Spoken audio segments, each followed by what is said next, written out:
ಶಿಡ್ಲಘಟ್ಟ ಪೌರಾಯುಕ್ತಿಗೆ ರಾಜೀವ್ ಗೌಡ ಬೆದರಿಕೆ ಹಾಕಿದಂತಹ ಪ್ರಕರಣಕ್ಕೆ ಸಂಬಂಧಪಟ್ಟಂತೆ ರಾಷ್ಟ್ರೀಯ ಮಹಿಳಾ ಆಯೋಗದ ಮೆಟ್ಟಿಲೇರಿದ್ದಾರೆ ಸಂಸದ ಡಾಕ್ಟರ್ ಕೆ ಸುಧಾಕರ್. ಎನ್ಸಿಡಬ್ಲ್ಯೂಗೆ ತುರ್ತು ಪತ್ರ ರವಾನೆ ಮಾಡಿದ್ದಾರೆ ಸಂಸದ ಡಾಕ್ಟರ್ ಕೆ ಸುಧಾಕರ್. ಕರ್ತವ್ಯ ನಿರತ ಮಹಿಳಾ ಅಧಿಕಾರಿಗೆ ಬೆದರಿಕೆ ಹಾಕಿರುವುದು ಅಕ್ಷಮ್ಯ ಅಪರಾಧ.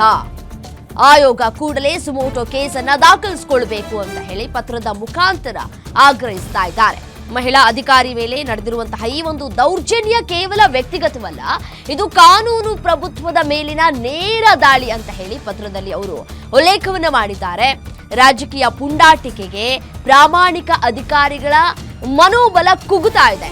ಇಂತಹ ಘಟನೆಗಳು ಆಡಳಿತ ವ್ಯವಸ್ಥೆಗೆ ಮಾರಕ ಅಂತ ಹೇಳಿ ಸುಧಾಕರ್ ತಮ್ಮ ಕಳವಳವನ್ನು ವ್ಯಕ್ತಪಡಿಸಿದ್ದಾರೆ. ಕೇಸ್ನಲ್ಲಿ ರಾಜಕೀಯ ಒತ್ತಡ ಹಾಗೂ ಹಸ್ತಕ್ಷೇಪ ನಡೆಯದಂತೆ ತಡಿಬೇಕು.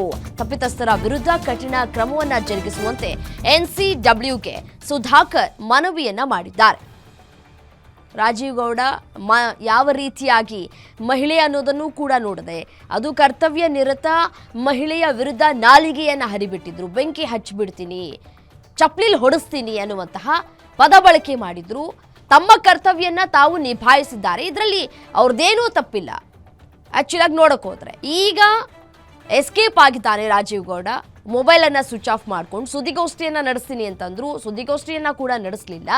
ಆದರೆ ಒಂದು ವಿಡಿಯೋ ತುಣುಕನ್ನು ಸಾಮಾಜಿಕ ಜಾಲತಾಣದಲ್ಲಿ ಹರಿಬಿಟ್ಟು ಕ್ಷಮೆಯನ್ನು ಯಾಚಿಸಿದ್ದನ್ನು ಹೊರತುಪಡಿಸಿದ್ರೆ ಇಲ್ಲಿಯವರೆಗೂ ಎಲ್ಲಿ ಹೋದ್ರು ರಾಜೀವ್ ಗೌಡ ಅನ್ನೋದು ಸದ್ಯಕ್ಕೆ ತನಿಖೆ ಆಗಬೇಕಾಗಿದೆ. ತನಿಖೆ ಸಾಗ್ತಾ ಇದೆ. ಮತ್ತೊಂದು ಕಡೆ ಎನ್ಸಿಡಬ್ಲ್ಯೂಗೆ ಸುಧಾಕರ್ ಮನವಿಯನ್ನ ಮಾಡಿಕೊಂಡಿದ್ದಾರೆ. ತಪ್ಪಿತಸ್ಥರ ವಿರುದ್ಧ ಕಠಿಣ ಕ್ರಮವನ್ನ ಜರುಗಿಸಬೇಕು, ಮತ್ತೆ ಯಾವುದೇ ರೀತಿಯಾದಂತಹ ಒತ್ತಡಗಳು ಹೇರಬಾರದು, ಸರಿಯಾದಂತಹ ತನಿಖೆ ಆಗಬೇಕು, ಮಹಿಳೆಗೆ ನ್ಯಾಯ ಕೊಡಿಸುವಂತಹ ಕೆಲಸಗಳಾಗಬೇಕು ಅಂತ ಹೇಳಿ ಡಾಕ್ಟರ್ ಕೆ ಸುಧಾಕರ್ ಮನವಿಯನ್ನ ಮಾಡಿಕೊಂಡಿದ್ದಾರೆ ಪತ್ರ ಬರೆಯೋದರ ಮುಖಾಂತರ.